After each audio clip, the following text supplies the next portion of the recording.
Est-ce que on se met la pression sur YouTube Oui. lorsqu'on réalise des vidéos? Oh oui. Au départ, moi j'ai commencé YouTube. Ma première interview c'était le 26 avril 2015, je m'en souviens comme si c'était hier. C'était une façon de pouvoir faire mon travail, de pouvoir réaliser mon rêve de façon libre. Mhm.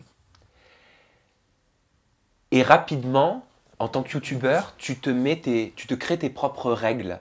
Tu te fabriques tes propres dogmes. Tu vois, ton propre cahier de règles. Ton cahier des charges. Ton cahier des charges, quelque part. Tu es ton propre patron. Tu es plein de personnes en même temps. Tu fais plein de métiers en même temps. Tu es réalisateur, tu es cadreur, tu fais les lumières, tu fais la compta. Enfin, tu fais tout. Mhm.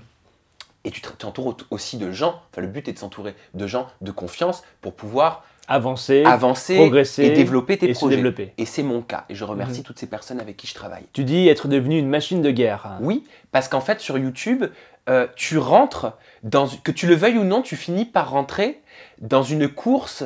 Et l'algorithme, et c'est France 2, Élise Lucet qui a fait un très bon documentaire là-dessus, l'algorithme devient ton patron. Ouais. Je sais pas si tu l'as vu, ce documentaire. Et en fait, ta vie finit par être gérée par des petites flèches vertes, des petites flèches rouges qui te disent quand tu es au top, qui te disent quand ça va moins bien. Et puis en permanence, tu as les comparatifs de vues. Et puis je suis arrivé à un moment dans ma vie où, bon, bah, j'avais l'habitude de faire, je te dis un exemple, 23 millions de vues. Et puis un mois, j'en fais 19 millions. Ce qui est déjà beaucoup. Et ben je me rendais malade. Mais non. Mais si, je me rendais malade. C'est fini, je suis terminé. C'était un peu la course à la performance. Oui, tu rentres dans une course en fait à la performance contre toi-même. Et mon copain me disait, mais attends, mais tu te rends compte quand même ce que tu dis? Il me disait, tu es en train de chialer pour 19 millions de vues.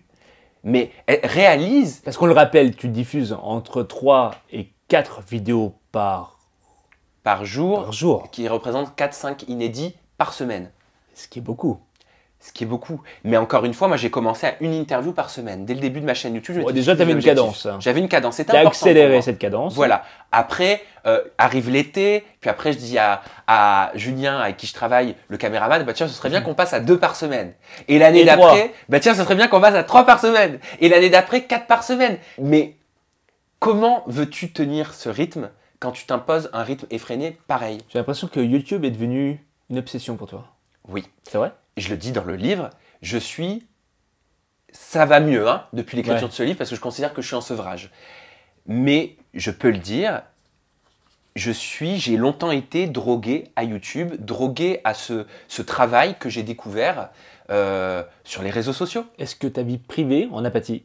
Bien sûr, parce que quand 95% de ta vie, c'est ton travail, ça veut dire qu'il reste que 5% pour la personne qui partage ta vie, pour ta famille et pour tes amis. Il y a un déséquilibre. Il y a un gros déséquilibre. Qu'est-ce qui se passait? Tu voyais plus tes amis? Bah en fait, tu finis, je me suis pas dit un beau jour, bah tiens, je vais me couper de telle personne ou telle personne, mais en fait, un beau jour, tu finis par te rendre compte que tu es seul et que tu t'es coupé de tout malgré toi. C'est-à-dire, on t'appelle pour boire un verre, ta propre mère t'appelle pour te parler au téléphone, et même ça, tu finis par te dire non, je réponds pas, ça va me perdre 10 minutes sur ma journée de travail, tu vois. Et parce qu'il n'y a plus que le travail qui compte, parce que si je travaillais pas, j'étais angoissé, j'étais pas bien. En fait, c'était ça qui était très paradoxal, c'était que si j'en faisais pas trop, j'étais pas bien. Si j'en faisais pas assez, j'étais pas bien. Si j'en faisais ce qu'il fallait pour les gens qui m'aiment, j'étais pas bien. En fait, j'étais jamais bien. Et là, j'ai commencé à me poser des questions. D'où vient ce mal-être? Pourquoi je suis pas heureux? Pourquoi j'arrive pas? Parce que généralement, c'est plus profond que ça. On se cache dans le travail pour camoufler une certaine réalité. C'est un peu ça. Et en fait, tu t'es mis dans le travail pour camoufler une certaine forme de vérité. Ouais, je le répète. Est-ce que c'est ça? En écrivant ce livre, je me suis rendu compte, j'ai pu mettre des mots en fait sur des choses très fantasques. Sur des théories? Ouais, sur des théories, des choses auxquelles tu penses pas mais que tu ressens mais tu mets pas de mots dessus. Et je me suis rendu compte qu'en fait, c'était pas anodin si je m'étais mis à poser des questions à des gens que je connaissais pas. Et que c'était pas anodin si j'essayais de fuir mon quotidien comme ça depuis tant d'années. C'était peut-être parce que je voulais éviter de répondre à mes propres peurs et à mes propres questions que j'avais depuis petit. Tu as mis des mots sur ses propres peurs? Ah oui, bien sûr. Tu en parles? J'en parle, ça m'a fait prendre conscience d'énormément de choses, d'énormément d'aspects de ma vie. Ça m'a fait prendre conscience que que tout ce qui a pu se passer dans ma vie, ça avait eu un impact sur quelque chose de tangible, sur quelque chose que tu peux mesurer dans le futur. De poser ça sur des pages, sur des mots, ça t'a libéré? Tu te sens mieux? Je ne sais pas si c'est libérateur, je ne sais pas si je me sens mieux, mais par contre, je sais que je suis sur, sur un chemin positif. Tu évoques toi-même le mot sevrage. Page 130. Eh ben dis donc, tu es bien T'as informé. vu ça? Oui, sevrage, parce que je me considère comme un drogué.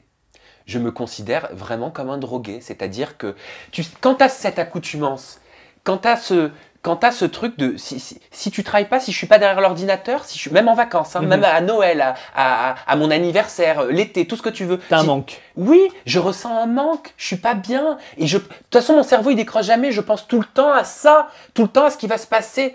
En écrivant ce livre, je me suis rendu compte que je vivais dans le futur, Maxime. Ouais. Je profite pas du présent. Je ne sais pas. Je ne savais pas ce que c'était le présent parce que le cerveau, il est toujours sur comment tu vas te dépasser, comment tu vas faire mieux, qu'est-ce que tu vas faire la semaine prochaine, le mois prochain, Noël prochain, l'année d'après. Ouais. Comment veux-tu profiter des belles choses qui t'arrivent? Et tu construis ton futur en te basant sur le présent aujourd'hui. Mais il faut en avoir conscience. C'est aussi un recentrage sur soi-même. Et au final, ce livre, c'est un peu la clé d'une guérison. Ah ben c'est sûr que ce livre, cet ouvrage, il me permet de mettre le pas sur, j'espère, la guérison. Parce que quand on se sevre, c'est ça? Sèvres. Merci. Oui, Quand je on pense. se Oui, oui. On va vérifier. Hein, sur quand Google. nous sommes en période de sevrage, Voilà. de façon générale, à la clé, logiquement, il est censé y avoir une guérison. Ouais. Logiquement, toute période de sevrage, c'est pour accéder au bonheur. Donc, je sais que je suis sur le bon chemin pour pouvoir me sentir heureux, me reconquérir.